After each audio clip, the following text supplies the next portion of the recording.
Hello mga kayanggaw! Ako po si Miss Pinky. Ako po si Sha. And ako naman po si JJ. Welcome sa Miss Pinky Aswang Stories YouTube channel. Ngayon pong araw, matutunghayan po natin ang kwento ni Ann na pinamagatang nang tumirik ang tricycle namin sa gitna ng palayan sa probinsya. Enjoy!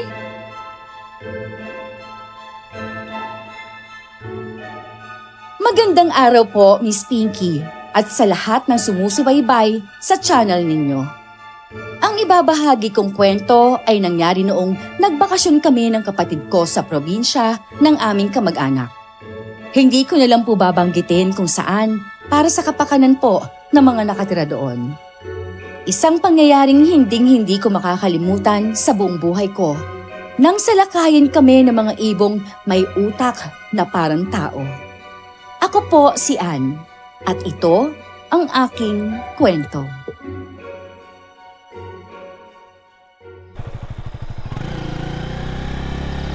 Elmo, ay dahan-dahan lang sa pagmamaneho, ha? Pangit kasi ang daan dito, papasok sa baryo. Sira na, mabato pa. Marami nang na-aksidente rito Lalo na yung mga taga sa amin. Sa totoo lang, hindi naman talaga ako pumapasok dito. Kasi hindi to sakop ng ruta ko.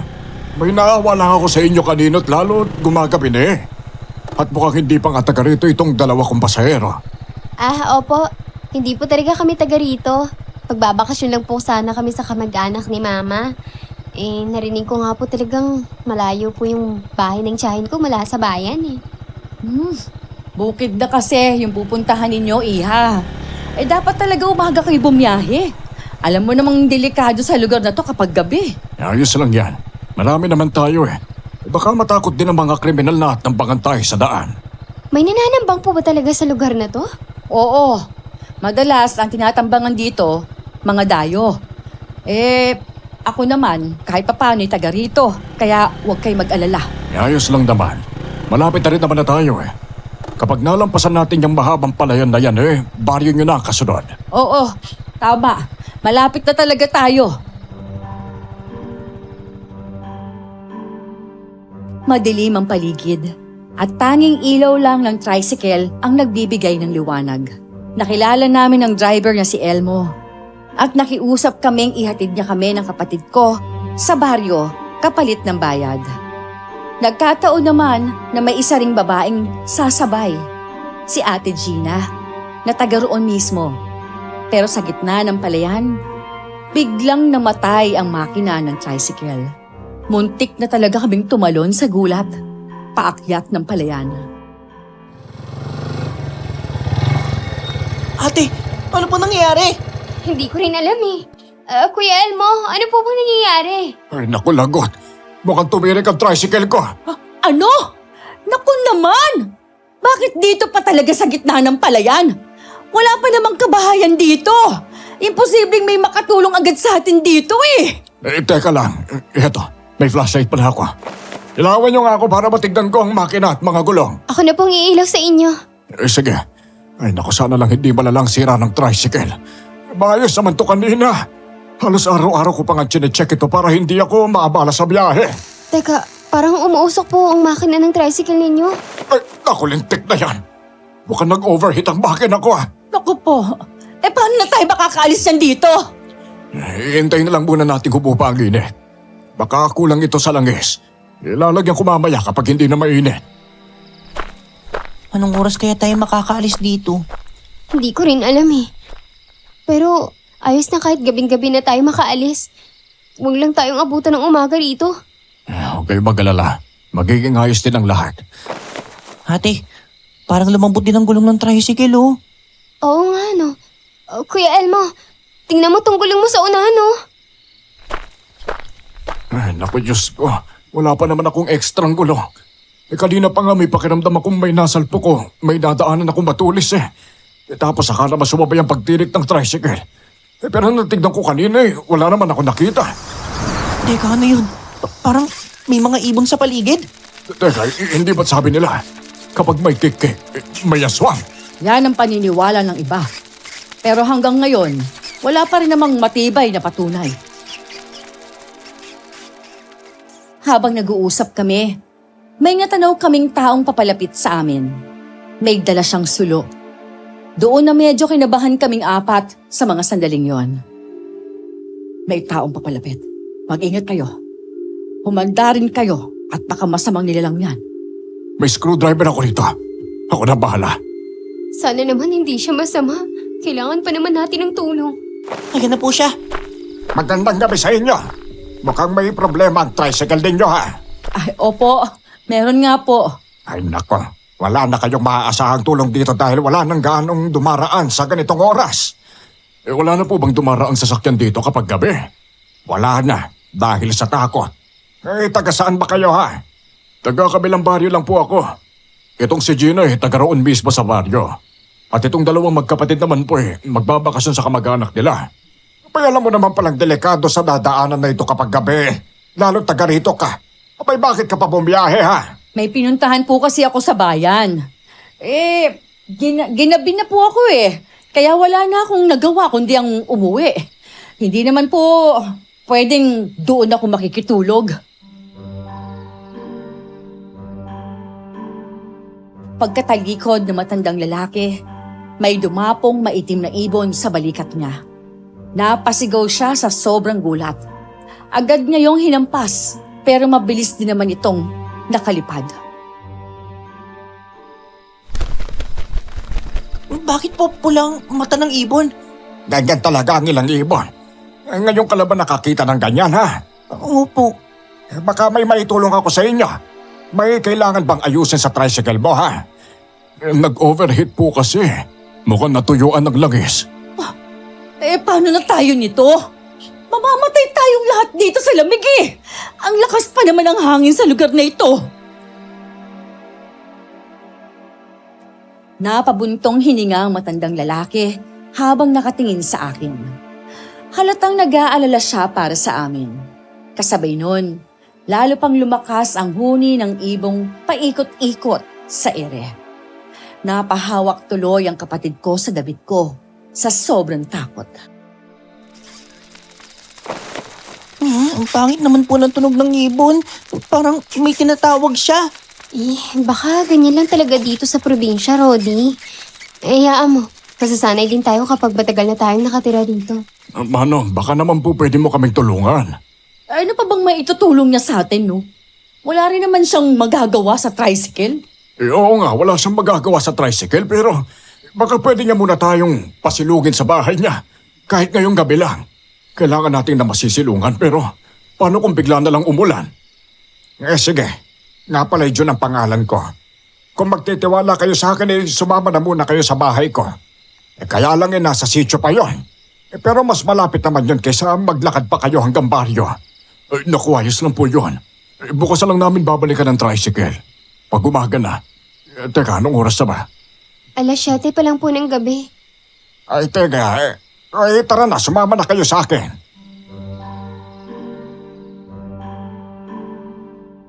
Sa isang makitid na pilapil kami dumaan. Medyo malayo man ang bahay ng matanda.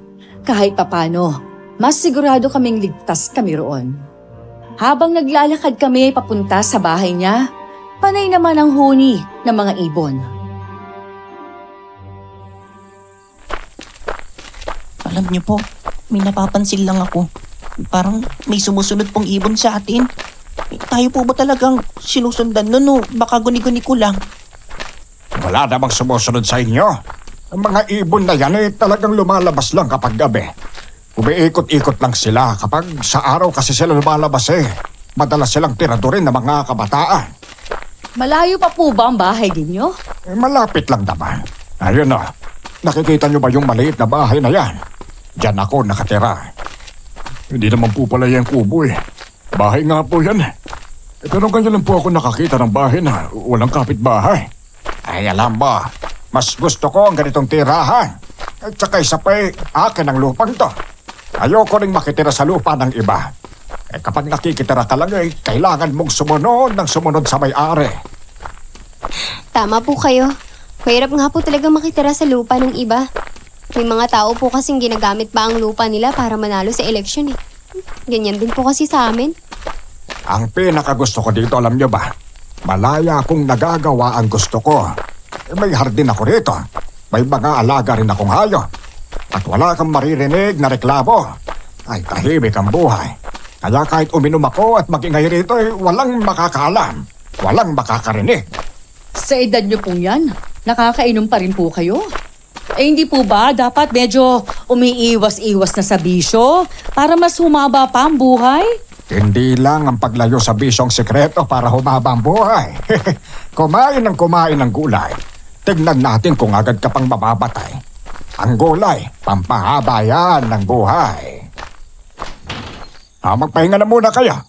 May isang kwarto ako dyan na pwede ninyong tulugan. Ihahanda ko lang. Mang Jun, pwede po bang makahingi ng kape? Oo naman. Kaya lang magpapainit pa ako ng tubig. Teka, tulungan ko na po kayo. Ay wag na, ayos lang. Magpahinga na lang kayo riyan. Kung may kailangan kayo, sabihin nyo lang sa akin, ha? Naku, maraming salamat po pala pinatuloy nyo kami sa bahay ninyo. Kung wala po kayo baka inumaga na kami roon sa gitna ng kalsada. Medyo nakakatakot pa naman doon. Sa gitna ng palayan tapos wala pang katao-tao. Ang delikado lang naman dito, kung sakaling may mga rebelding bumaba mula sa bundok. Pero paminsan-minsan lang naman yun. Mamalasing ka lang talaga kapag nagkataong makasalubong mo sila. Sasamahan na lang kita ron sa kusina. Ako na lang po ang magpapainit ng tubig. Sige, ikaw ang bahala.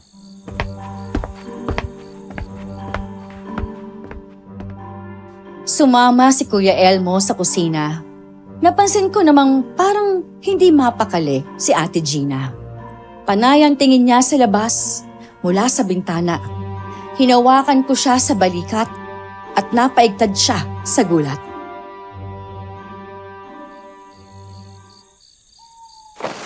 Oh, bakit po parang hindi kayo mapakali?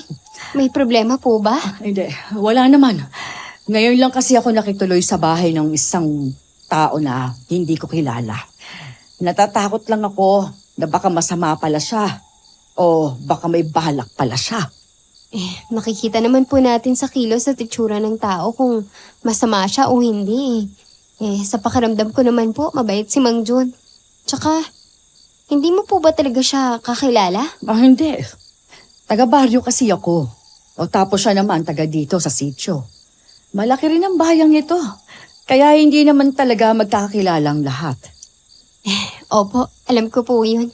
Ate, may pamilya kaya si Mang Jun? Mukhang wala yata kasi mag-isa lang siya rito eh. Ate, may ibong dumapo sa bintana oh. Isara mong bintana. Ano? Ha? Bakit naman po? Basta! Isara mong bintana!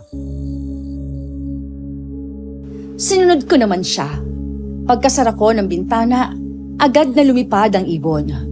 Kitang-kita kong natatakot si Ate Gina. Ramdam na ramdam ko yon sa kilos niya. Pabalik-balik siya ng lakad sa loob ng bahay. Masama talaga ang kutob ko. Alam mo, mas mabuti pa kung hindi na lang tayo sumama sa kanya rito. At bakit naman po? Ate, tingnan mo. Parang may isa pang kwarto ron. Teka, tinangan natin kung gaano kalinis ang loob ng kwarto. Sige po. Kayong dalawa, ha? Huwag kayong malikot. Kung hanggang dito lang tayo, dapat hanggang dito lang tayo. Titingnan lang naman po namin kung malinis yung kwarto. Sige na, bilisan nyo lang. Baka maabutan pa kayo ni Mang Jun. Mabilis kaming lumapit sa kwartong yon. Nang hawiin kong kurtina, tumambad sa amin ang mga patay na ibong nakasabit sa bubungan. Hindi lang isa, kundi marami. Nang marinig namin ang mga yabag mula sa kusina, dali-dali kaming umatras ni Rodi pabalik sa sala. Hindi naman kami napansin ni Mang Jun. Ngumiti pa nga siya sa amin.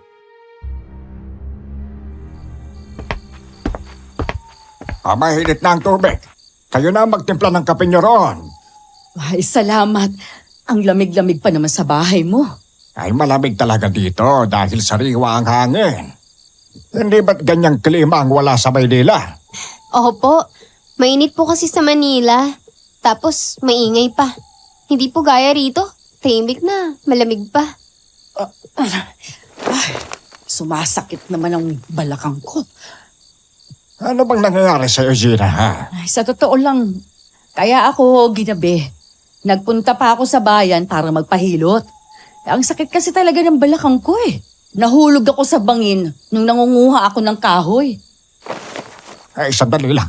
May kukunin lang ako sa silid ko, ha?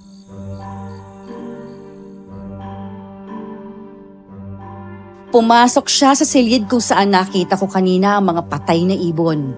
Paglabas niya, may dala na siyang malaking garapon. Ang laman nun ay mga ugat, langis, buto at balahibo ng ibon. Pinagsama-sama niya sa isang lalagyan. Isa akong maghihilot dito. Kahit malayo ako sa mga bahay, dinadayo pa rin ako ng mga tao para magpahilot. Marunong din akong magpagaling ng pilay, lalo na kapag mga bata ang pasyente. Talaga po? Oo, baka gusto mong subukan ng kakayahan ko. Para naman may balita mo roon sa baryo na may magaling na manghihilot dito sa sitio. Ayun naman pala eh. Magpahilot na po kayo sa kanya. Kaya lang wala na akong pambayad. Mayayos lang yun. Basta kung mapagaling kita, hikayatin mo ang mga taga-baryo na rito magpahilot sa akin. Ay ba, sige po. Sana nga kayo na ang makatanggal ng pilay ko.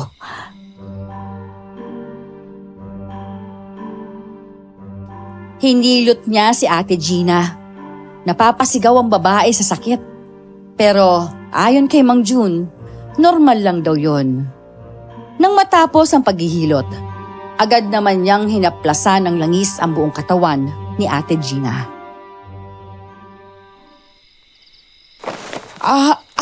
Ay, masakit po kayong manghilot, ano? Pero gusto ko ring sabihin sa inyo na medyo nawala ng sakit ng balakang ko. Masasabi kong magaling nga pala talaga kayo. Ako pa ba, Gina? Namana ko pa ang paghihilot na yan sa lolo ko. May bata pa lang ako eh. Tinuruan na niya ako. Paano po yun? Ibig sabihin, marami rin po kayong tanim na halamang gamot sa paligid? Ay, oo. Bukas tingnan niyo ang paligid ng bahay ko. Makikita niyo roon ang iba't ibang halamang gamot na pwedeng panlunas sa sari-saring sakit. Nagtimpla po pala ako ng kape ninyo. Eto na po. Salamat ha. Hindi ka na namin natulungan. Nagpahilot kasi ako kay Mang Jun. Masakit siyang maghilot pero magaling. Ate, masama pong pakiramdam ko. Oo, bakit? Ano nangyayari sa'yo, Rodi? Parang nahihilo po ako eh. May naamoy po kung hindi kaya-aya. Wala naman akong naaamoy ah. Mang Jun, sabi po ni Rodi, nahihilo raw po siya. Bakit kaya? Sayatin mo muna siya roon sa kwarto para makapagpahinga ang bata. Nakakain na ba kayo ha? Hindi pang hapo eh. Baka kaya siya nahihilo. Gutom na rin. Gina, may mga gulay ako riyan. Luto mo na lang. Kayo na rin ang bahala magsayang ng kakainin ninyo ha. Matanda na kasi ako. Hindi ko na kayo kayang asikasuin ng todo. Pasensya na kayo. Wala pong problema. Sige po, ako na po ang magluluto. Rodi, tara. Ihatid na kita dun sa kwarto. Mas mabuti pang humiga ka na muna dun. Ha? Pagkaluto na pagkain mamaya, dadalhan na lang kita.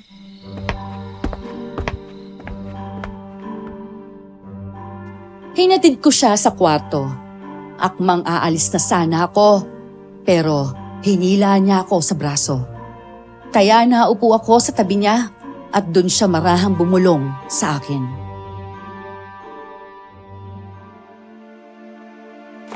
Ate, malakas po ang kutob ko na kaya ako nahilo. Dahil doon sa langis na binuksan ni Mang Jun. Hindi niyo po ba naamoy? Parang malansa po eh. Tsaka mabaho. Parang hindi naman, Rodi. At huwag ka nga magsalita ng ganyan, baka marinig ka eh.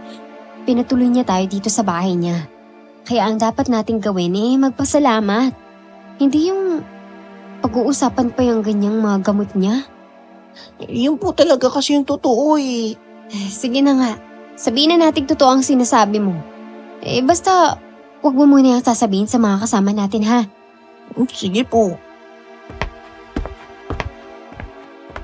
Pagkalabas ko, nagkukwentuhan sina Kuya Elmo at Mang Jun. Pero nang makalapit na ako sa kanila, Bigla silang napatigil sa pag-uusap. Kamusta naman ang pakiramdam ng kapatid mo? Maayos naman po. Baka nga po sa gutom lang yun kaya siya nakaramdam ng pagkahilo. Siguro nga. Kapag naluto na ang pagkain kumain na lang kayo ha. Ay siya'y maiwan ko muna kayo saglit. Magbibihis lang ako. Galing kasi ako sa palayan kanina kaya marami pa akong puti. Naiintindihan po namin, Mang Jun. Sige po, Mang Jun. Doon na lang kami sa kusina. Tutulungan namin si Gina sa pagluluto ron.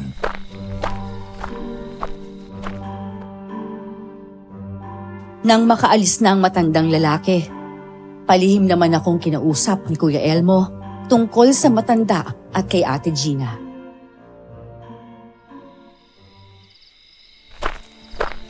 Alam mo, sa totoo lang, ibang titigan ni Mang Jun at Gina Parang magkakilala sila.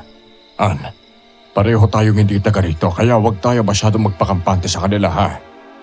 Hindi naman po talaga ako kampante. Kailangan ko lang po maging maayos ang pakikitungo kasi pinatuloy niya tayo rito. Malaki pa rin po ang utang na loob natin sa kanya. Ay, ang tagal pa bago mag-umaga. Gusto ko na talaga makaalis dito. Ako nga rin po eh. Pakiramdam ko po kasi. Hindi lang basta biglang nahilo ang kapatid ko. Sabi niya po nalanghap daw niya yung malansa at mabahong amoy ng langis ni Mang Jun kanina. Naamoy ko rin yun kanina. Pero hindi na ako nagtanong. Kahit nga po ako naamoy ko rin eh. Parang anlansa ng langis niya. Amoy patay na hayop. Elmo! Tulungan mo nga muna ako rito! Ayan na, Gina. Sandali lang. Nang nasa kusina na si Kuya Elmo, may narinig akong iyak ng sanggol sa labas ng bahay. Doon banda sa likuran. Kaya dali-dali akong pumunta ron. Pero bigla ring nawala ang iyak. Hinanap ko ang sanggol, pero wala naman akong nakita. Akala ko tuloy, guni-guni lang ang lahat. Pagharap ko, nakita ko si Kuya Elmo. Sinundan niya pala ako. Nakita kitang lumabas. Anong ginagawa mo rito?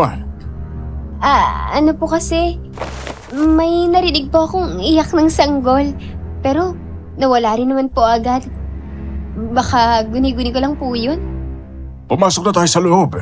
Teka sandali. Tignan mo yung matataas na damo na yan. Parang gumagalaw. Parang may tao. Saan po? Ayun o, tignan mo. Oo nga. Ano na po gagawin natin? Tara, tignan natin kung tao talaga yan. Dali. Dahan-dahan kaming lumapit sa matataas na damo. Takot na takot ako noon. Kaya sa likuran lang ako ni Kuya Elmo.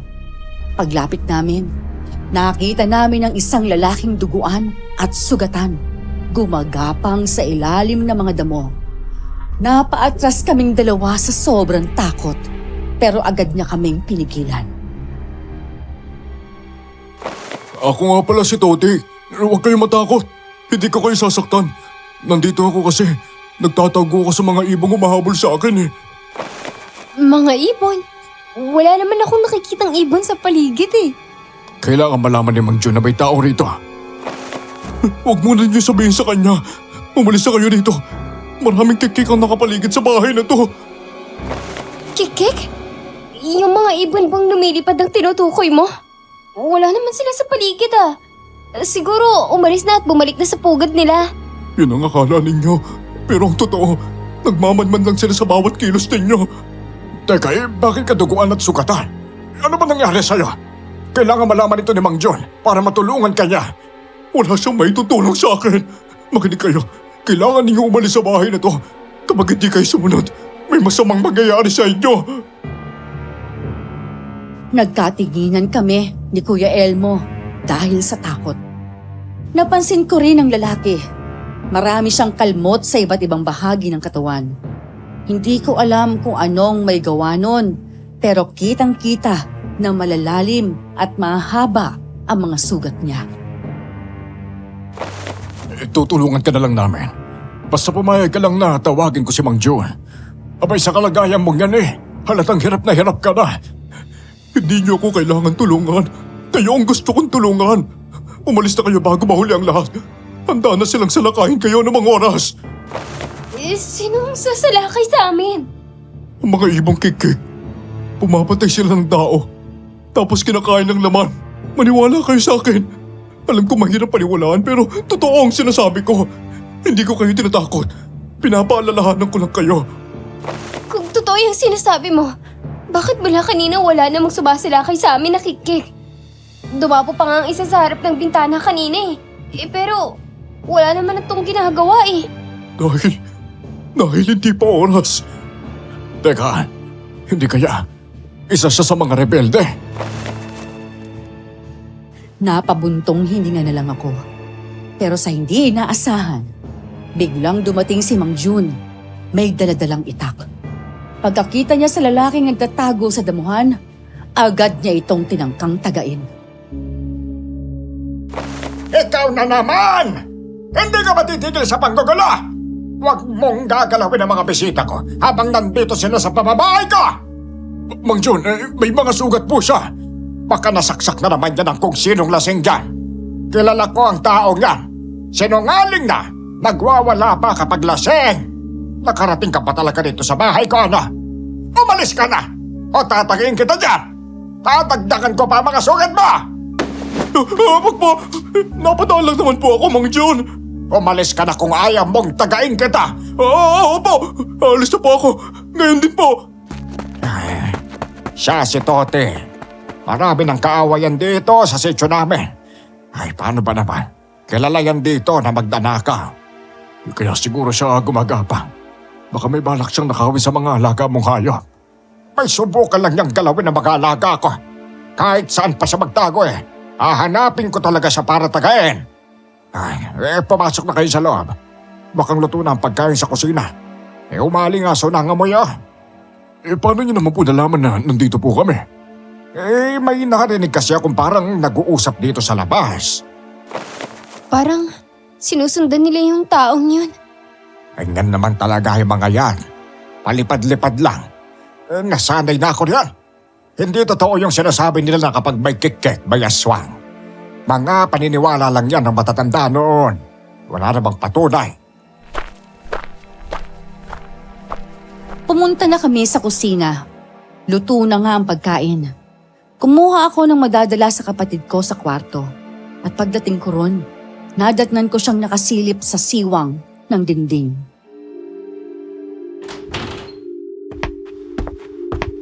Oh, kumain ka na. Luto na yung pagkain. Ate, nakita ko po yung mga ibon sa labas. Ang dami po nila. Ano? Opo. Sumilip ka po rito sa siwang para makita mo. Nakikita ko yung mapupula nilang mga mata. Parang nandoon lang sila. Nakadapo sa mga puno. Teka nga. Hindi. Totoo nga. Nakikita ko ang mapupula nilang mga mata. Parang nandun lang sila. Nakadapo sa mga puno. Hindi po kaya binabantayan nila tayo. May lalaking nagsabi sa amin kanina sa labas. Sabi niya, umalis na raw tayo dito bago pa mahuli ang lahat at may masamang mangyari sa atin. Ann, totoo ba na may nakita kayong lalaki sa labas? Opo, kaya lang, pinaalis siya ni Mang Jun dahil magnanakaw raw po yung taong yun. Anong sinabi niya? Sabi niya, maraming kikik daw po sa labas. Dugaan at sugatan siya. Tapos yung mga sugat niya, parang maliliit na kalmot pero mahahaba. Ano? Baka naman totoong sinasabi niya. Baka yung mga kikik na yan, totoong kumakain ng laman ng tao. Yan din ang sabi ni Elmo na sinabi raw ng lalaking yun sa inyo kanina. Hindi naman po tayo pwedeng umalis dito ngayon. Mas mabuti na pong nandito tayo at may nasisilungan. Kaysa nandoon sa gitna ng kalsada na wala namang kasiguraduhan. Tama si Rodi. Kusa kaming sumama kay Mang Jun sa bahay niya dahil gusto talaga namin ng ligtas na matutuluyan. Napatingin ako sa relo. Malapit nang mag-alas 9 ng gabi. Nagpahinga na kami. Nakatulog ang kapatid ko, ganun din si Ate Gina. Si Kuya Elmo naman, nasa labas lang. Pero ako, hindi ako makatulog ng gabing yon. Panay ang baliktad ko sa higaan. hanggang sa nasilayan ko ang mapupulang mga mata na nakatitig mula sa bubungan. Roddy, gumising ka. Tingnan mo. May mga pulang matang nakatitig sa pupungan. Mga ibon yata yan. Sirang-sira kasi yung bubong sa bahay ni Mang Jun eh. Kaya malaya silang nakakasilip. Ba't kaya sila nakasilip? Ate, nagugulo na talaga ako sa kanila. Ano ba talagang klase mga ibon yan? Di ko rin alam eh. Mukhang ang dami nila nun sa itaas. Ano pong gagawin natin? Wala muna tayong gagawin. Nakatingin lang naman sila eh.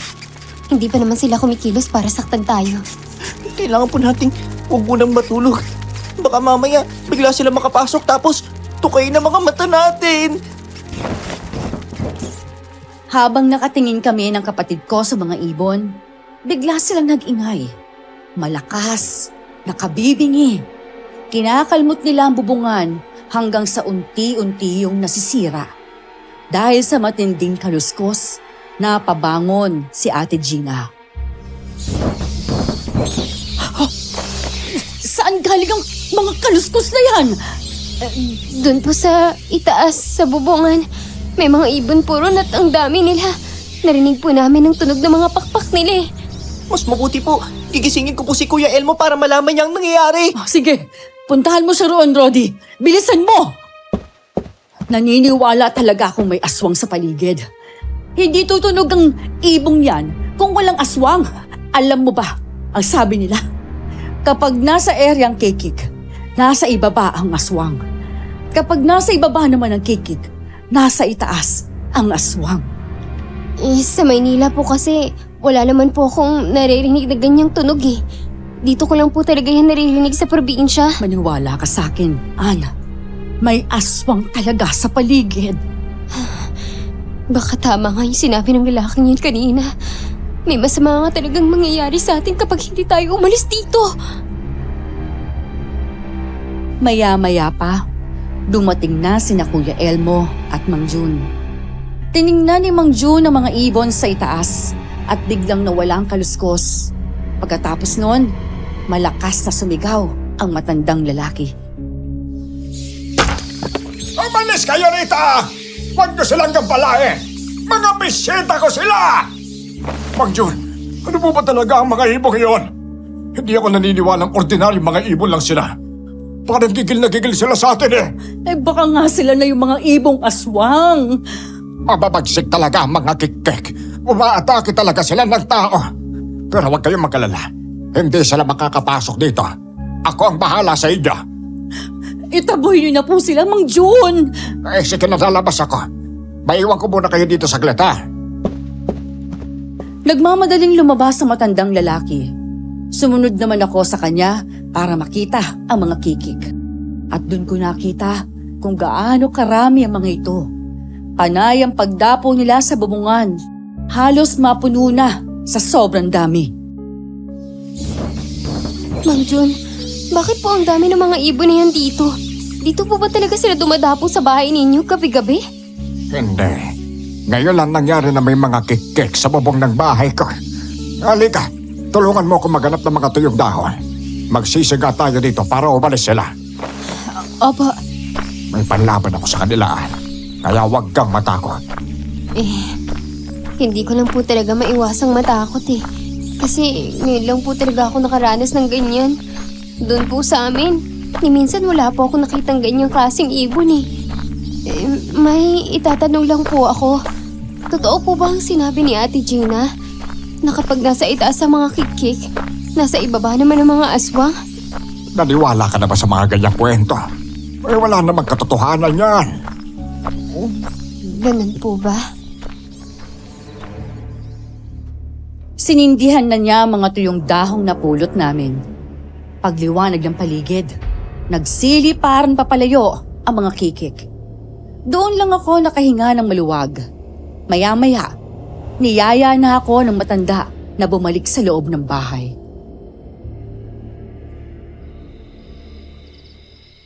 Nakita namin kung paano umalis sa mga ibon. Nagsindi po kasi kami ng mga tuyong dahon. Mukhang takot po sila sa apoy kaya sila nag-alisan. Alas 9:30 pa lang dama. Bumalik kayo sa higaan. Wala kayong dapat ikatakot. Nandito lang naman ako. Ako ang bahala sa inyong lahat. Hindi na po kami makakatulog pagkatapos nangyayari eh. May huwag mong sabihin natatakot ka, Jenna. Diyan ka na tumanda sa baryo imposibleng ngayon ka lang nakakita ng ganyan dito. Oo, nakakita na ako ng ganyan. At alam kong kapag may kikik, may aswang. Tinatakot mo naman mga kasama mo Hindi ko sila tinatakot. Sinasabi ko lang sa kanila kung anong alam ko. Natahimik si Mang Jun at tumalikod na lang sa amin. Sumunod na rin si Kuya Elmo sa labas para matulog. Si Rodi naman, nakasilip pa rin sa siwang ng dingding. Takot na takot.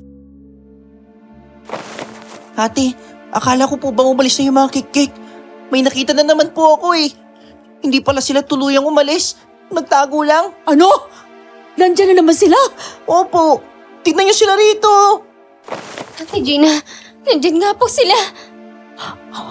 Malakas ang pakiramdam ko na hindi basta bahay itong sinisilungan natin. Kulungan ito.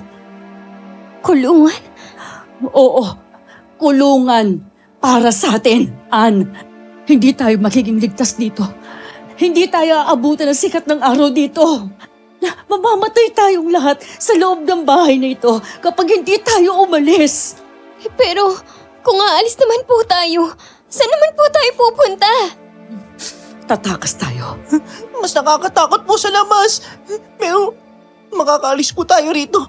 Naniniwala po ako. Hindi na nakaimik pa si Ate Gina sa mga sandaling yon. Sa sobrang pagod, nakatulog na lang ako. Pero nagising ako nang makapa kong wala na sa tabi ko ang kapatid ko. Agad akong napatingin sa relo ko. Mag-aalas 11 na ng gabi. Ate Gina, napansin niyo po bang lumabas si Rodi? Hindi.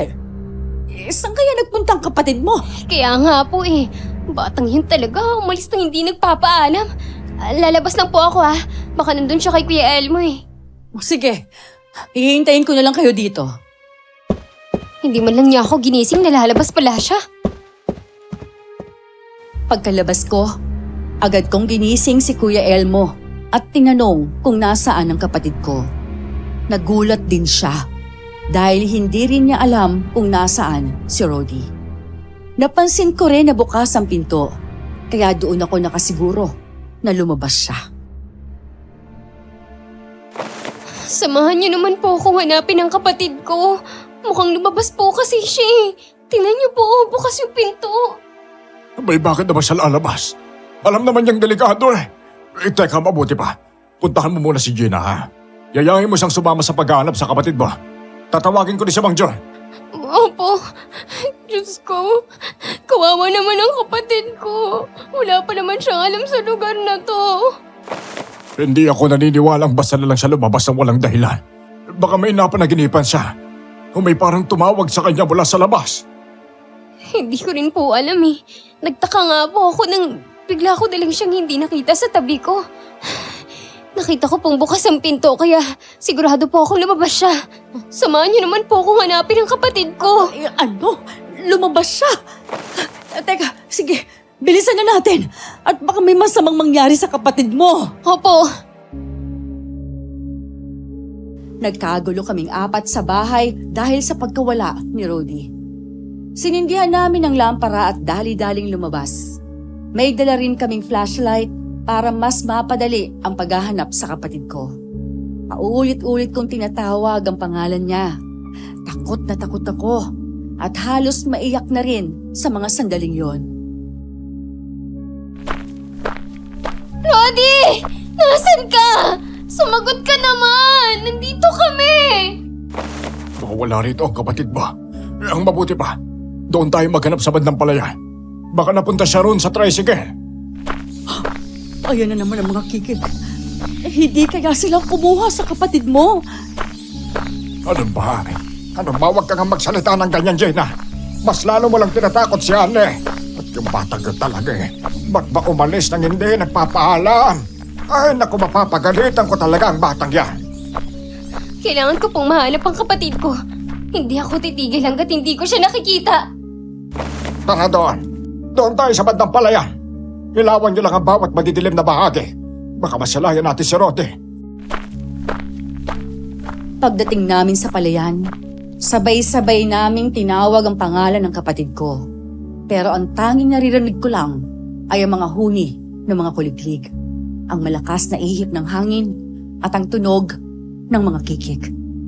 Doon ko na talaga hindi napigilan ang sarili ko. Napaiyak na ako sa sobrang takot.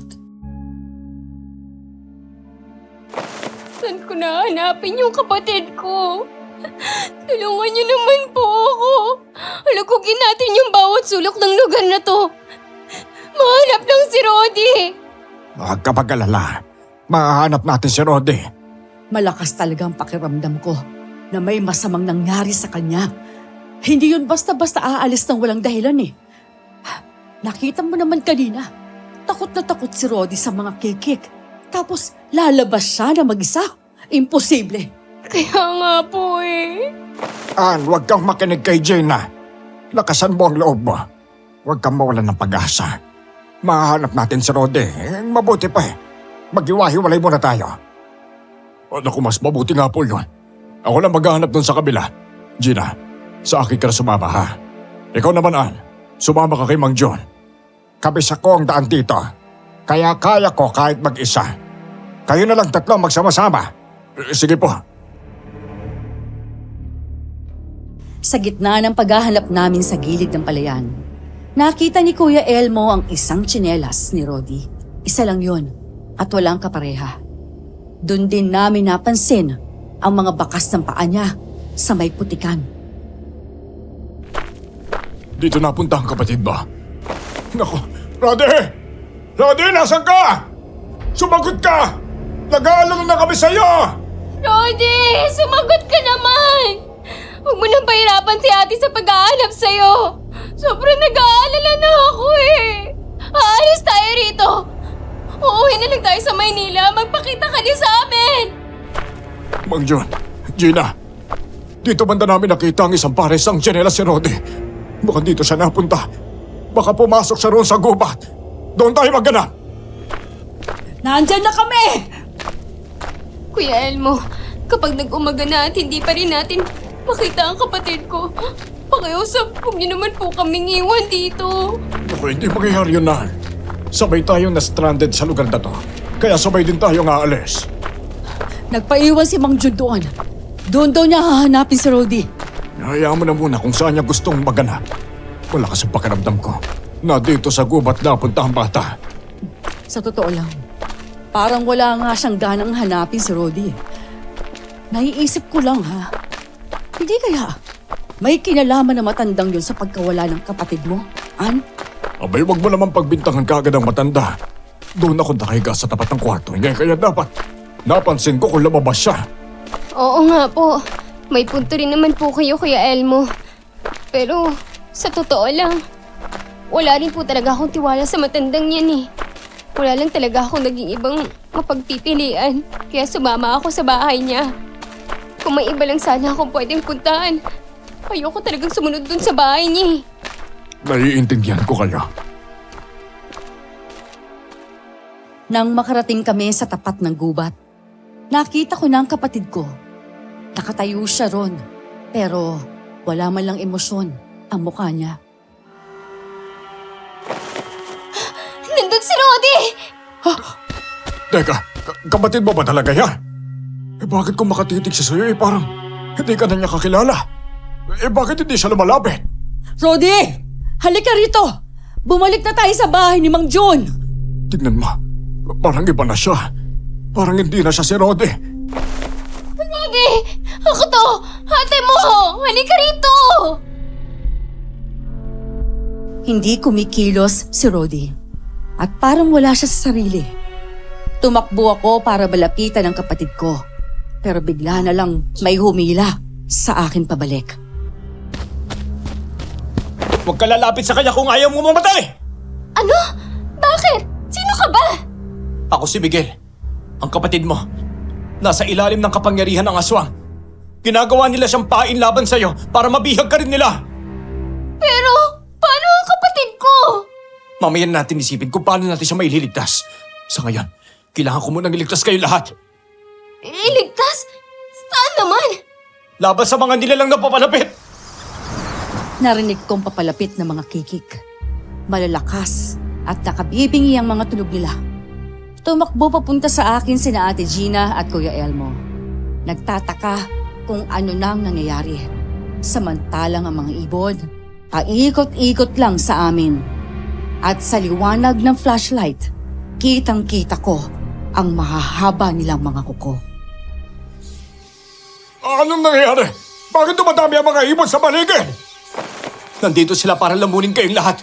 Humanda kayo! May dala akong panlaban. Kaya hindi nila kayo basta-basta masasaktan. Ay, sinasabi ko na nga ba eh. May masama talagang mangyayari sa atin. Tama nga yung sugat ang lalaking nakita natin kanina. Delikado nga talaga ang mga kikik. Tingnan nyo, si Mang Jun. Kalmado lang habang nakatingin sa atin. Mang John! Halika rito! Baka salakayin ka ng mga kikik! Hindi siya gumagalaw. Pakiramdam ko, inaasahan na niya talagang mangyayari ito. Sinabi niyo ba? Eto, gamitin niyo ito laban sa mga kikik. Ah, ano naman yan? Benditang tubig. Isa-isa kaming binigyan ni Miguel ng maliit na boteng may lamang holy water. Para talagang pinagandaan niya ang pagligtas sa amin. Lumalapit ang mga kikik para umatake, pero agad namin silang sinasabuyan. At nang tamaan ng ilan sa kanila ng holy water, doon ko lalong napatunayan na parang may isip talaga ang mga ibon na yon. Dahil sabay-sabay silang nagsilipad ng mas mataas para hindi namin sila mapatay. Umalis na sila. Sa tingin ko, binubulungan sila ng nag-aalaga sa kanila na umatras para hindi sila mapatay. Nag-aalaga? Oo, kaya dumadami ang mga kikik dahil may nag-aalaga sa kanila. Malalaman niyo rin kung sino yon. Umatras kayo ng umatras. Sumama kayo sa akin. Ang kapatid ko, teka! Nasaan si Rodi? Huwag mo muna siyang alalahanin. Hindi ako papayag na matapos ang gabing to nang hindi natin maililigtas ang kapatid mo, ha? Wala kayong alam sa totoong nangyayari. Kaya kailangan ko nang sabihin sa inyong lahat. Mang Jo, halina kayo rito!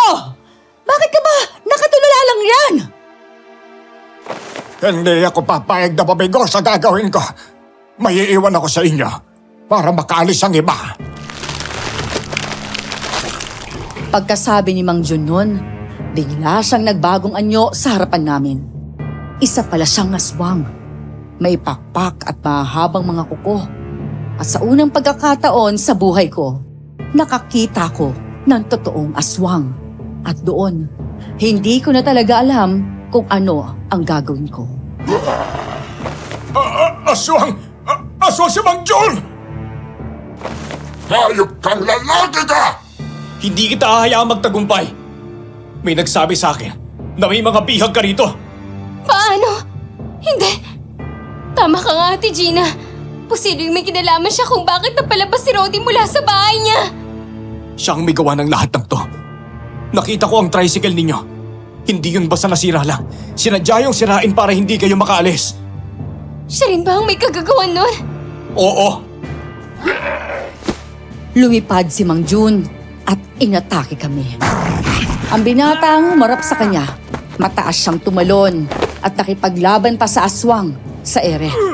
Si Miguel, wala man lang dalang patalim. Purong lakas lang ang panlaban niya.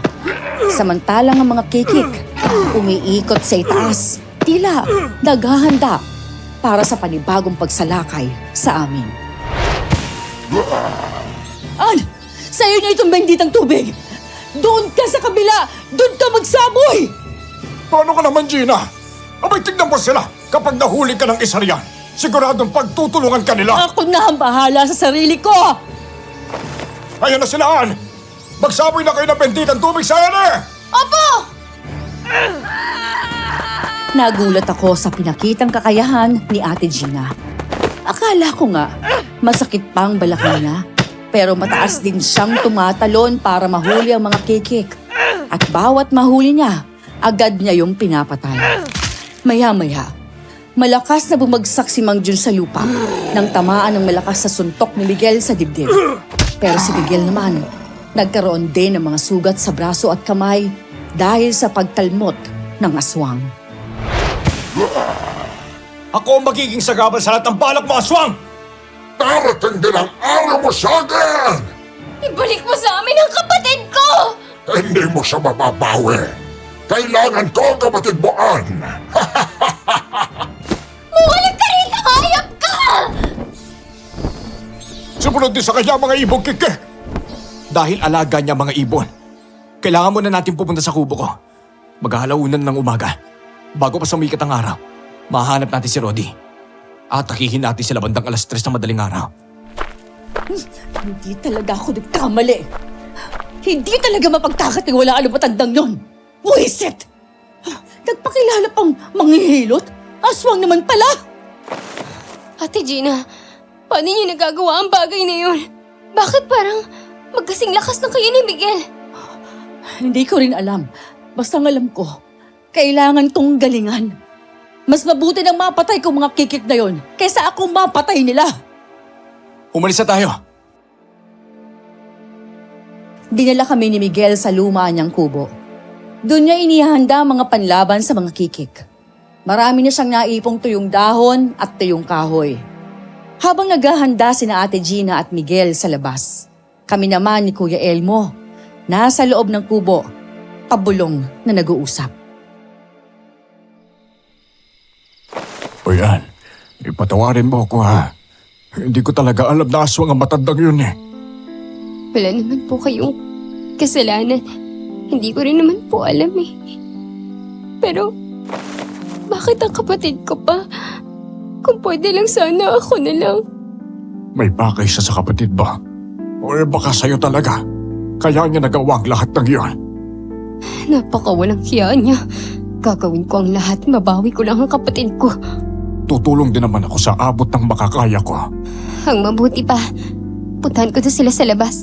Kailangan kong malaman ng mga plano ni Miguel. Sige, susunod na lang ako ha. Ipapahinga ko lang sandali ang katawan ko. Paglabas ko, narinig kong nagtatalo sina Miguel at Ate Gina na parabang matagal na talaga silang magkakilala. Kaya bago ako lumapit, nakinig muna ako sa kung ano ang pinagtatalunan nila. Hindi maganda yung ginagawa mo. Kapag sila mismong nakatuklas, baka isipin nilang isa kang taksil. Wala akong lakas ng loob para aminin sa kanilang totoo. Natatakot ako. Ate Gina naman, wala kang dapat ikatakot. Bakit hanggang ngayon takot ka pa rin malaman ng mga tao kung ano ka talaga ha? Nagbago ka na rin naman ah. Kahit na, mananatili pa rin akong halimaw sa paningin nila. Kung hindi mo kayang sabihin sa kanila, ako na mismo ang magsasabi. Nagkasalubong kami ni Miguel nang papasok na siya sa loob ng kubo. Napatigil naman si Ate Gina nang makita niya ako. Ako pa ba magsasabi sa kanila? Sige na, ako na. Ana, pumasok ka sa loob. May gusto lang akong ipagtapat sa inyo ni Elmo. Tungkol po saan? Basta, pumasok na muna tayo sa loob. Handa na rin naman ang lahat. Bago nating lusubin ang matandang yon, kailangan ko munang sabihin sa inyo kung sino at ano talaga ako. Teka, lulusob na ba tayo ngayon sa matanda? Hindi pa. May mahalaga muna akong sasabihin sa inyo. Patawarin ninyo ako kung hindi ko kaagad sinabi. Ang totoo, kilala ko si Mang Jun at kilala rin niya ako. Ano? Kung ganon, alam mo ring aswang siya? Oo. Nagpaparamdam na nga ako kay Ann kanina. Hindi ko lang masabi ng diretsahan dahil sa takot.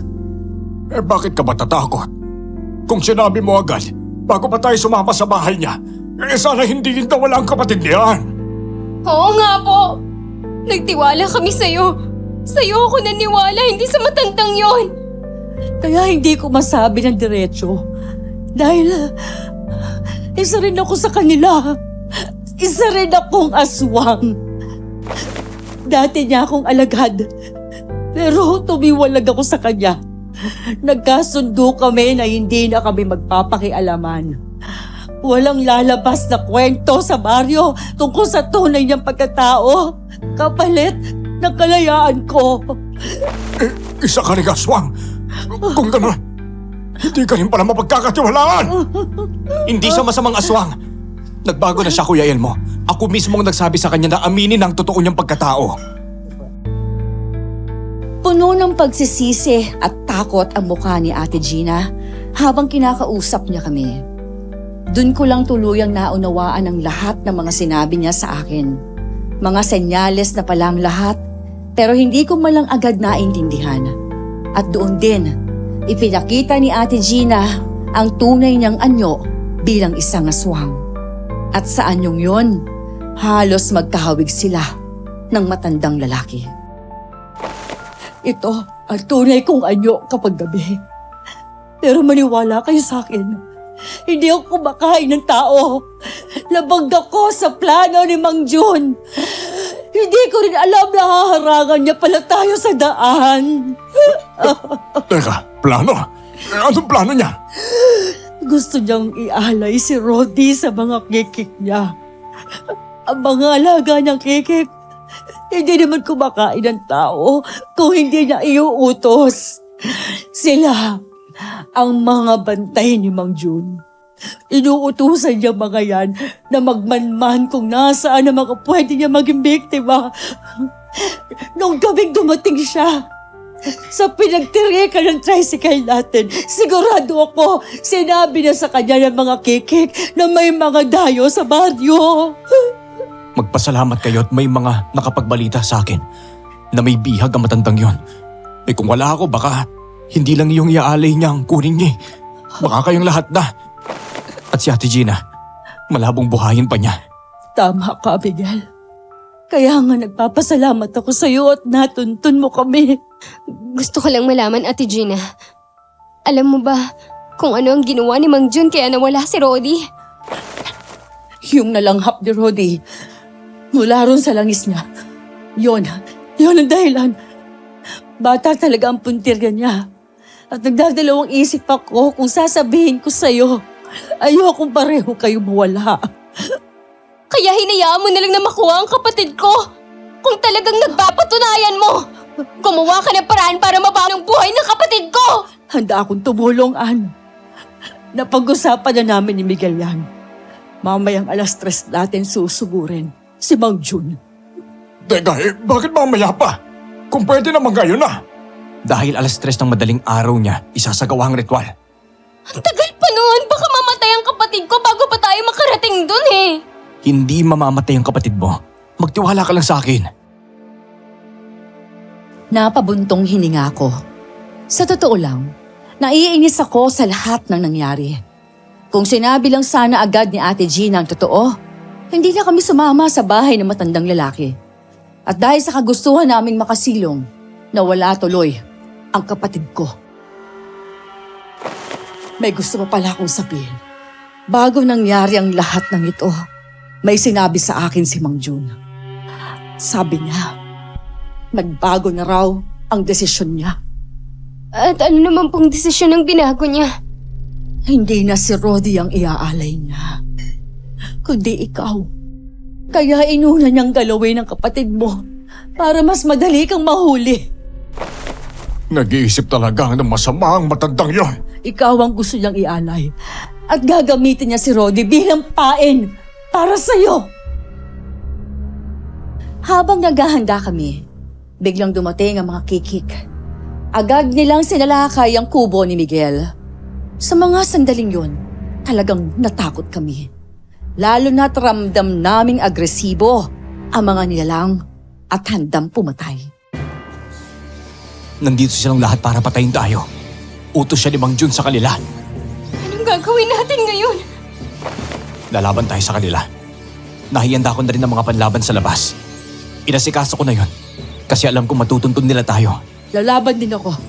Gagamitin ko laban sa kanila ang pagiging aswang ko. Naku, sana manalo tayo. Ang dami nila. Mabilis silang lumipad. Mabilis din umatake. Naku, kami pa naman. Kaya hirap natin silang makita agad na maayos. Ako nang bahala sa kaya ko. Pero kailangan ko rin ng tulong ninyo. Magsindi kayo ng apoy. Lumabas na tayo sa kubong ito bago pa tayo tuluyang maipit dito. Ako mismong nagsindi sa mga tuyong dahon para magliyab. May mga kahoy din doon na nilagyan ni Miguel ng gas kanina. Nang kumalat ang apoy sa paligid, nag-ingay ng malakas sa mga kikik at umalingasaw ang amoy ng nasusunog nilang balahibo. Si Ate Gina naman, nagbagong anyo bilang aswang. Lumipad ito at isa-isang pinapatay ang mga kikik na nahuhuli niya. Mabuti na lang pala't may aswang tayong kakampi. Tingnan mo si Gina. Yung mga kikik na napapatay niya, iniahagis siya rito sa apoy. Oo nga po. Ako ang hanapin ninyo! Tingnan mo si Miguel. Napapalimutan siya ng mga kikik. Miguel! Ano nangyayari sa'yo? Lumaban ka! Baka ikaw pa ang mapatay nila eh! Ayos lang ako. Kayo mag-ingat dyan. Tuloy-tuloy lang tayo sa paglabanan. Matatapos ang gabi ito. Opo! Gagawin natin ang lahat para maubos sila! Biglang sumigaw si Miguel ng malakas at nagsital-sika ng mga kikik na nakadapo sa kanya. Pagbagsak nila, patay na agad ang mga ito. Sa bilis at lakas niya, isa-isa niyang hinuhuli ang mga kikik at inihahagis sa apoy. Maya-maya, bumaba si Ate Gina at tumabi sa akin. Kaunti na lang ang mga kikik. Kapag si Bang Jun na ang hinarap natin mamaya, siya na lang talaga ang makakalaban natin. Ate Gina, tapusin na po natin agad ang laban. Gusto ko na po talaga mabawi ang kapatid ko at makasama siya ulit eh. Pangako, mababawi namin ni Miguel ang kapatid mo. Mag-ingat ka sa laban na haharapin mo.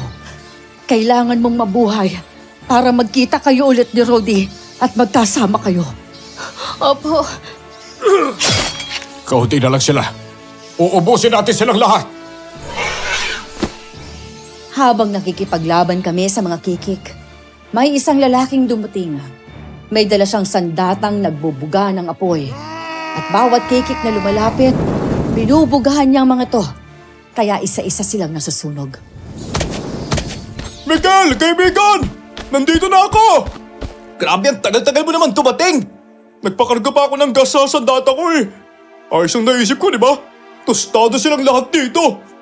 Ikaw? Ikaw yung lalaking nakita naming sugatan, di ba? Oo, ako nga.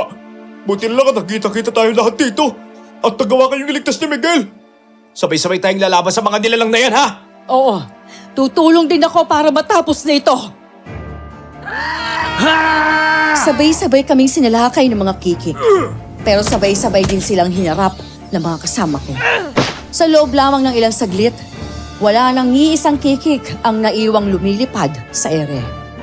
Isa-isa sila bumagsak sa lupa, nangingitim, wala ng buhay. Ikaw yung lalaki nakita naming sugatan, hindi ba? Totoo pala talagang sinasabi mo na mapapahamak kami kapag hindi kami kagad umalis. Ayaw niyo naman maniwala sa akin eh. Hinayaan niyo pa ako makita ng matanda. Natakot ako sa kanya, kaya tumakas na lang ako kaysa tagain niya ako't kainin. Hinabol ka ng mga kikik, hindi ba? Oo, pero nakatakas ako. Kaya ako sugatan nung gabi yun. Kasi bigla na lang ako sinalakit. Hindi ako nakapaghanda. Hindi ko alam na ikaw pala yung nakita nila roon. Siya nga yung nakita namin. Pero hindi lang namin nabanggit sa iyo ang pangalan niya. Eh, sabi ni Bang Jun, magnanakaw ka rin, hindi ba? Hindi po ako magnanakaw. Ako pa nga nagsabi kay Miguel na kailangan niya kayong puntahan kaagad at iligtas. Wala na rin ako sugat. Nagamot na ako ni Miguel kanina. Miguel, kamusta ang mga sugat mo?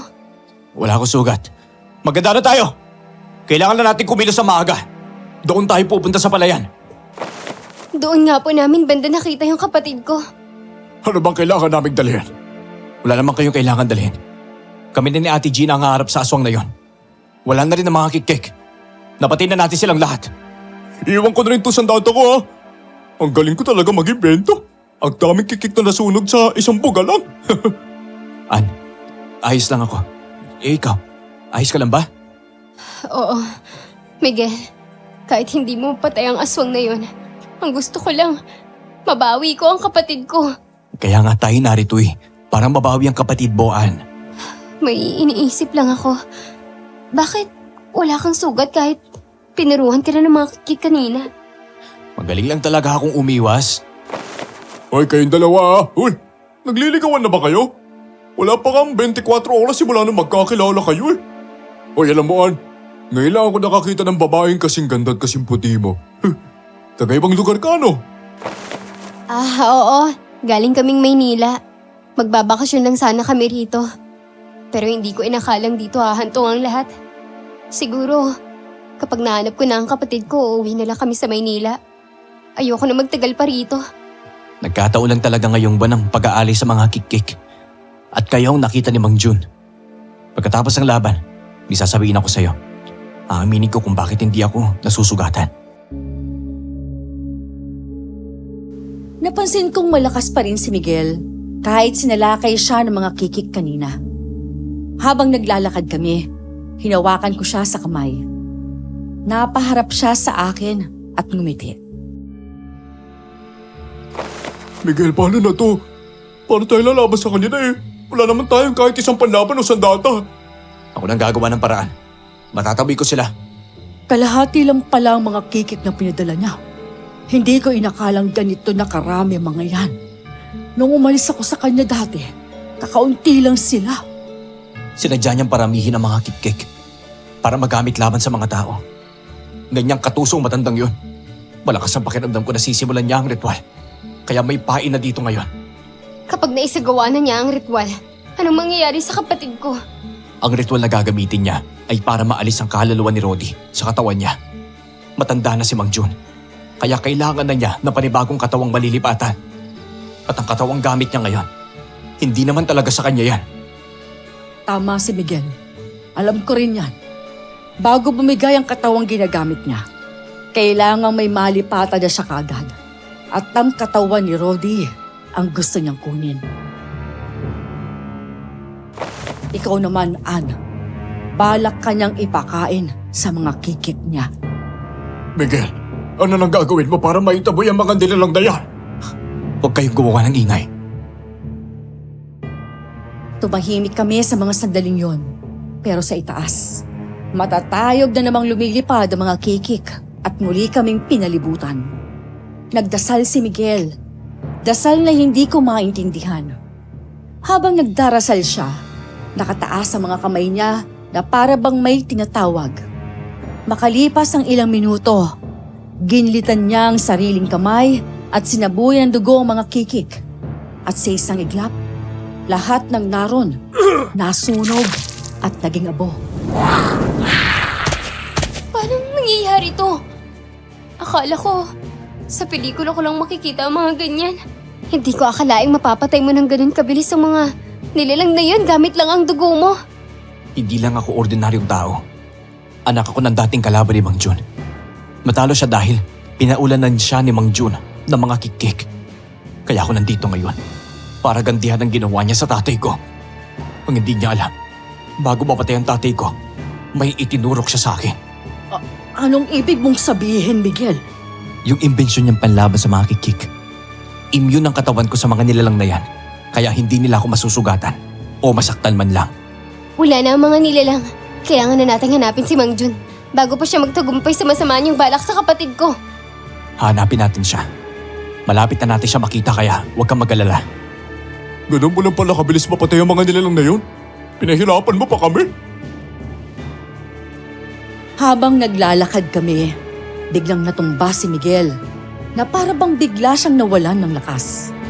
Tinulungan namin siyang makatayo pero hindi niya kinaya. Kaya pinaupo namin siya sa malaking bato na nadaanan namin. At agad namin siyang tinanong kung ano ang nararamdaman niya. Masama ba ang pakiramdam mo, Miguel? Bakit bigla ka nalang nanghina? Sabi ng tatay ko, kapag ginamit ko raw ang dugo ko laban sa mga kikik, manghihina talaga ako. Mawawalan ako ng lakas. Ano? Eh kung ganun, paano ka palalaban kay Mang Jun kung ubos ng lakas mo? Sana hindi mo nilang ginamit ang lakas mo eh. Miguel, kung hindi mo kaya, huwag mo lang pilitin. Hindi pwedeng ibuwis mo ang buhay mo para sa kapatid niya tapos ikaw naman ang mamamatay.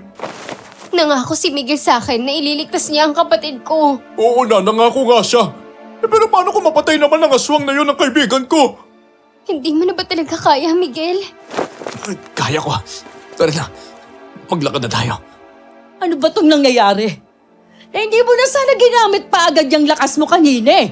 Para kapag nakaharap mo na ang aswang, doon mo na ibubuhos ang lahat. Teka, parang kasalanan pa ni Miguel na tinulungan niya kayo. Ay, teka, tama na yan. Huwag na tayo magtalo-talo. Iisa lang ang gusto natin, hindi ba? Mapatay ang aswang na yon at makaalis dito. Kaya dapat magkaintindihan tayo at magkaisa. Napabuntong hininga ko at doon ko napansin ang sugat sa kamay ni Miguel na siya mismo ang gumawa kanina. Tuloy-tuloy pa rin ang pagpatak ng dugo nun. Kaya agad kong kinuha ang panyo sa bulsa ko at itinali yon sa sugat niya. Miguel, sabihin mo sa amin ang totoo mong nararamdaman. Kaya mo pa bang lumaban o hindi na? Teka, pwede bang bigyan niyo muna ako kahit 5 minuto lang? Magpapahinga lang ako sandali. Pangako, ililigtas ko ang kapatid mo, Ann. Sige. Hindi naman kita pinipilit na ngayon na agad eh. Pasensya ka na. Nag-aalala lang talaga ako sa kapatid ko. Sa sobrang pag-aalala ko sa kanya, hindi ko naisip na kailangan mo rin palang magpahinga. Teka, kailan mo ba nalaman na may ganyan kang kapangyarihan, ha? Tagal na. Pero hindi ko sinubukang gamitin kasi natatakot ako eh. Alam ko kasi ang pwedeng maging kapalit kapag ginawa ko yun. At ano ang magiging kapalit? Posibleng buhay ko. Hindi yun ang mismong sinabi sa akin ng tatay ko. Sa babaylan ko nalaman nung ipinasuri ko sa kanya ang katawan ko. May pakiramdam kasi ako noon na may kung anong nasa loob ko. Kaya lumapit ako sa babaylan. Huwag ka na magsalita pa, Miguel. Magpahinga ka na muna. Alam niyo, sa totoo lang, hindi ko akalaing ganito ang mangyayari sa atin dito. Bumabiyahe lang naman ako para kumita. Para may pambili ako ng pagkain ng mga anak ko. Huwag naman sanang mangyari na hindi na ako makauwi sa amin. Hindi ko rin hahayaan na merong isa sa inyong hindi makakauwi. Lahat kayo, makakaalis sa lugar na ito. Magiging ligtas kayong lahat pagkatapos ng gabing ito. Pagdating namin sa palayan, nakita namin ang mga sulo na nakapalibot sa gitna. At sa gitna ng mga sulo, may isang nilalang na nakaupo.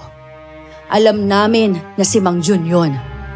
Sa paligid, nakita rin namin ang mga patay na hayop na tila ginagawang alay sa isang ritual. Nagsisimula na siya sa ritual. Kailangan natin siya mapigilan.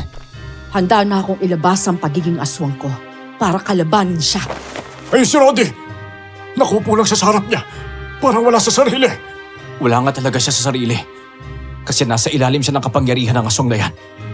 Lumapit tayo sa kanya bago pa niya tuluyan maagaw ang kaluluwa ni Roddy. Sasama ako. Ako mismo ang lalapit sa kapatid ko habang kayo ang humaharap sa kanya. Nang papalapit na kami, agad na naramdaman ni Mang Jun ang presensya namin.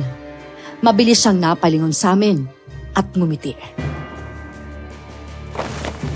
Inaasahan ko na ang pagdating ninyo. Ikaw na lalaki ka. Hindi ka pa ba nadadala sa ginawa ko sa tatay mo? Gusto mo bang gawin ko rin sa'yo ang ginawa ko sa kanya? Ano bang ginawa mo sa kanya, ha? Pinaulanan mo ng mga kikik? Nasaan na ngayon ang mga kikik mo, ha? May nakikita ka pa ba? Hinati ko lang sila sa dalawa, Miguel. Mga alagad ko! Lumabas kayo at salakayin niyo sila para maituloy ko na ng maayos ang ritual! Wala ka ng mga alagad dahil inubos na sila ni Miguel. Teka! Hayop ka! Hindi mo alam kung ilang taon ko silang inalagaan! Mga walang yaha kayo! Papatayin ko kayong lahat! Wala ka ng kawala ngayon, Mang Jun! Kahit ako, handa kitang laban! Ibubuwis kong buhay ko, babawi lang ang batang yan! Hindi naman talaga si Roddy ang gusto mo, hindi ba? Si Ann! Isang kapagtaksil ka eh! Napagkasunduan na natin ang kailanman. Hindi ka hahadlang sa gusto ko. Humanda kayong lahat sa akin! Pinagkatiwalaan ka namin! Kaya mo lang pala kami pinatuloy sa bahay mo dahil may masama kang balak sa mga kasama ko! Hindi ka magtatagumpay! Hindi ako papayag na gamitin mo ang kapatid ko laban sa akin! Biglang sumugod si Miguel kay Mang Jun. Nakita kong may ibinuhos sa dugo si Mang Jun sa apoy at sa isang iglap, nagbagong anyo siya bilang aswang para labanan si Miguel. Samantala, tumakbo naman ako papalapit sa kapatid ko na hanggang noon nakatulala pa rin at nakatingin lang sa kawalan. Rudy! Rudy! Ano ba talaga nangyayari sa'yo? Ann, sampalin mo! Dali! Para matauhan! Opo! Rudy, ayos ka lang ba? Po, ate, ano po nangyayari? Bakit po tayo nandito sa gitna ng palayan? Nandito tayo dahil dinala tayo rito ng asma. Si Mang Jun ang halimaw. Siya ang nag-aalaga sa mga kikik. Niloko niya tayo. Alam mo pag nawala ka, ha?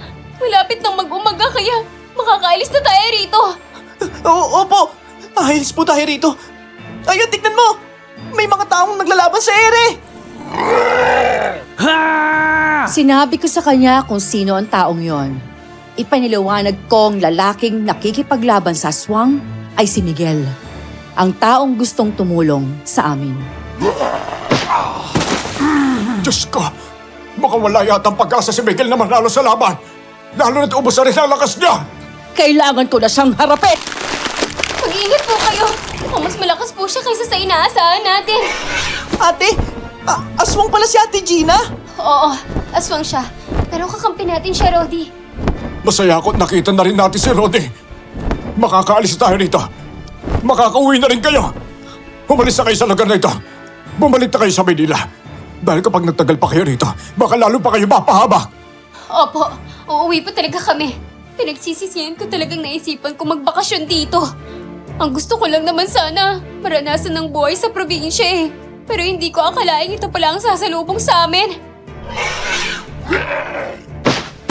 Habang naglalaban sila, dalawa laban sa isa, bigla akong nakaramdam ng matinding sakit na parabang namimilipit ang buong katawan ko.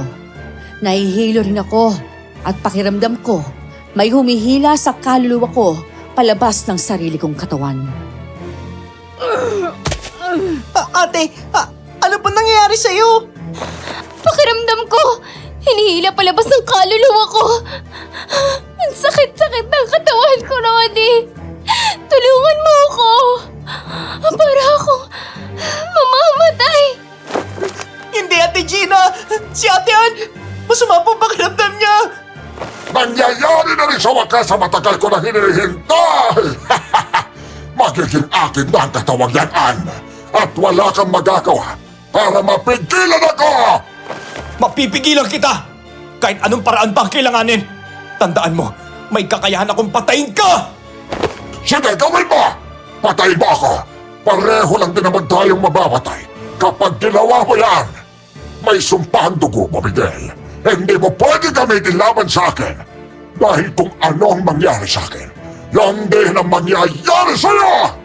Miguel, hindi ko na talaga kaya. Ang sakit-sakit na ng katawan ko. Para ako sinasakal. Pakiramdam ko, malalagutan na ako ng hininga sa mga sandaling yon. Hindi ko na alam ang gagawin ko. Naiiyak na ang kapatid ko habang nakatingin sa akin. Maya-maya, nakita kong inalis ni Miguel ang tali sa sugat ng kamay niya. Tsaka kinuha ang punyal at mas diniinan pa ang sugat hanggang bumuluwak muli ang dugo. Sumugod siya kay Mang Jun. Sinipa ang matanda paloob sa gitna ng pabilog ng mga sulo. Saka isinagawa ang huli niyang pag-atake. Idiniin niyang duguan niyang kamay sa dibdib ng aswang at buong lakas itong sinaksak ng punyal. Ito na ang katapasan kong aswang ka!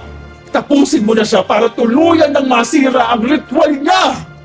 Hindi na siya makakaligtas sa akin ngayon! Ay, kamusta ang pakiramdam mo? Ayos ka lang ba? Medyo ayos na po. Mas mabuti na kaysa kanina. Kanina, para talaga akong malalagutan ng hininga eh.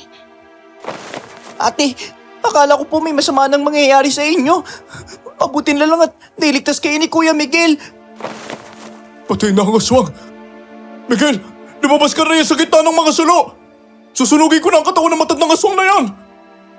Nangihina ako noon, pero mas nangihina si Miguel dahil sa nangyari.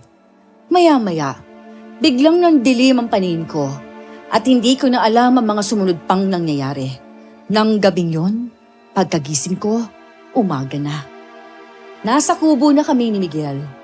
Agad akong bumangon para hanapin at makita ang kapatid ko. Dahan-dahan lang, Ann. Nasa kusina ang kapatid mo. Kasama sina Miguel at Tote. Kumusta po si Miguel? Maayos na ba siya? Akala ko nga po kagabi mamamatay na talaga ako. Buti na lang po at niligtas niya ako. Kailangan ko lang pupuntahan ng kapatid ko. Sige. Nakapag-desisyon na rin kaming ayusin mamaya ang tricycle. Para pagdating ng hapon makaalis na kayo sa lugar na to. Sige po. Pagdating ko sa kusina, nadatnan ko silang nag-uusap. At sa sobrang saya ko, agad kong niyakap ang kapatid ko.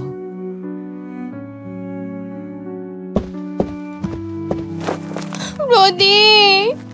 Akala ko hindi na kita mababawi mula sa nilalang na yun Sobrang saya ko na ligtas ka na. Ligtas tayong dalawa mula sa masamang nilalang. Ako rin po. Masaya rin po ako na ligtas kayo. Ate, ano na po plano mo? Hindi na po ba tayo tutuloy sa baryo? Hindi na. Babalik na lang tayo sa Maynila. Kailanman, hindi na ako babalik sa lugar na to. Natatakot na ako. Wala na rin naman ang aswang. Kaya wala kang dapat katakutan. Kahit na, grabe pa rin ang trauma na iniwan niya sa akin. Lalo na sa kapatid ko. Naintindihan ka naman namin. Sa susunod, mag-iingat kayo sa mga lugar na pupuntahan ninyo. Huwag din kayong basta-basta magtitiwala sa mga taong hindi nyo ganong kakilala. Miguel, Tote. Samahan niyo na ako sa pag-ayos sa tricycle. Sige po. Uy, tara na, Toti. Kasama rin po ako sa kanila, ate, ha? Pinayagan ko naman siyang sumama sa kanila. Napansin ko rin si Ate Gina.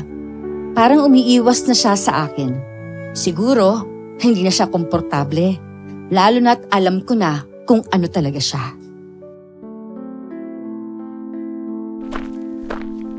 Hindi niyo po kailangang umiwas. Nagpapasalamat po ako sa inyo.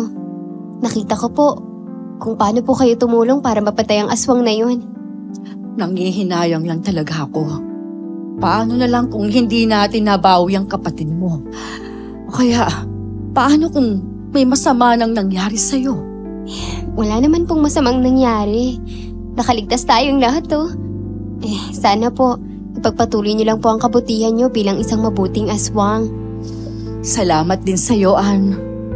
Masaya ako dahil hindi ka natatakot sa akin. Hindi mo lang alam kung anong nararamdaman ko ngayon. Nung una po, natakot po talaga ako. Pero nang nalaman ko pong hindi kayo katulad ng ibang masasamang aswang, nasabi ko po sa sarili ko na napakaswerte namin. Dahil nagkaroon kami ng kasamang aswang na matapang at handang ipagtanggol kami. Napayakap ako kay Ate Gina sa mga sandaling yon. Makalipas ang 2 oras, tuluyan na rin nilang naayos ang tricycle. Nagpaalam na si Ate Gina sa amin at sinabing mauuna na siya. Lalakarin na lang daw niya papunta sa baryo. O Gina, ito na ang una tuling beses na papasok ako sa lugar na to. Sa susunod kahit gaano pa kalaki ang bayad sa akin ay hindi na ako bibiyahe papunta rito. Ikaw ang bahala. Mas mabuti na rin na nag-iingat ka. Ay, sige na. Mauna na ako, Ann. Masaya kung nakilala ka. Miguel, salamat. At naniwala kang nagbago na ako. Wala nga naman. Mag-ingat din kayo, ha? Oo. Lagi naman akong nag-iingat. Paano? Hanggang sa muli. Paalam po, Ate Gina. Miguel, mabuti na lang at may gulong ka riyan sa kubo mo kaya naayos na ng maayos ang tricycle ko. Hayaan mo.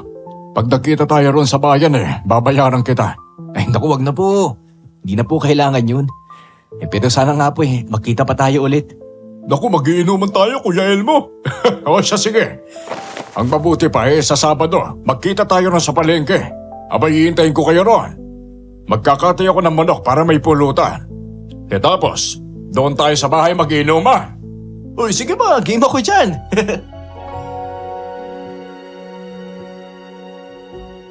Ngumiti ako kina Miguel at Toti. Halos hindi ko na maputol ang pasasalamat ko sa kanila. Lalo na kay Miguel. Dahil kung wala siya, baka wala na rin ako ngayon.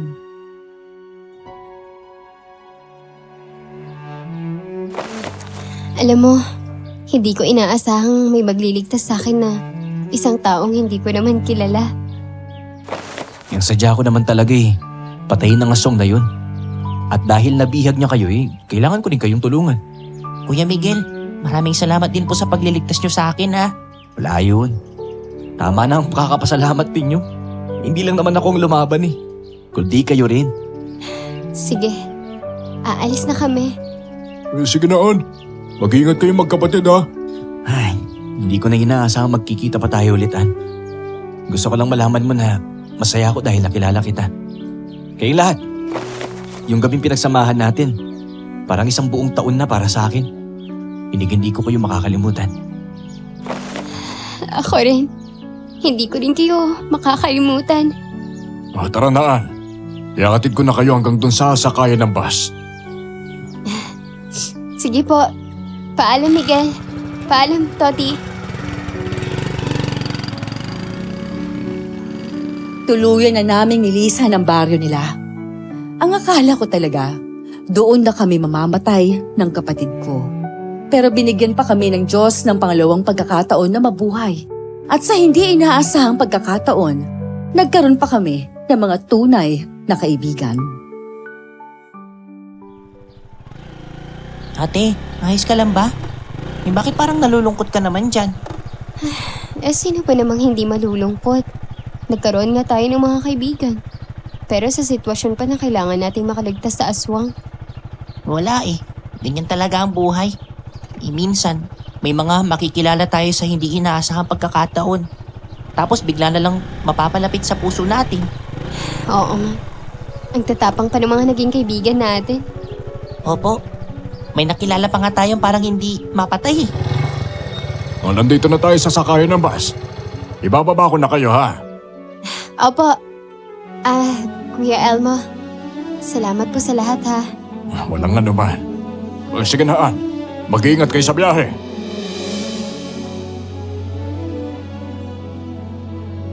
Tuluyan kaming nakabalik sa Maynila. Dalang bangungot ng gabing yon. Pilit naming hinarap ng kapatid ko ang trauma mula sa sinapit namin sa probinsya na yon. At tumatak sa isip ko na hindi na kami dapat na bumalik pa doon. Hanggang ngayon, dalaga pa rin ako dahil inuna ko ang pag-aaral ng kapatid ko. Isa na siyang doktor, may pamilya na rin, at ako naman ang nag-aalaga sa mga pamangkin ko. Hanggang dito na lang po ang kwento ko. Maraming salamat po.